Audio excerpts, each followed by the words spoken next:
Late din yun. Secret no? Ay, secret no? Hindi natin nag-keep na secret.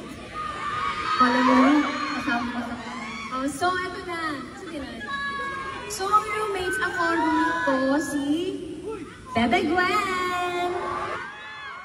Tapos, pwede sila kasi meron sila nasa utak nila. Oo, meron na. Si Staku, ang roommate niya, si Ate Malo. Hello sa 10 Loisy. Hi, guys! Yan na kasi si Liz. Magpaparami pa tayo, okay?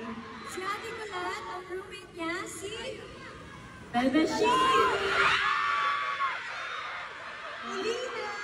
So, ang natira, Mekaya.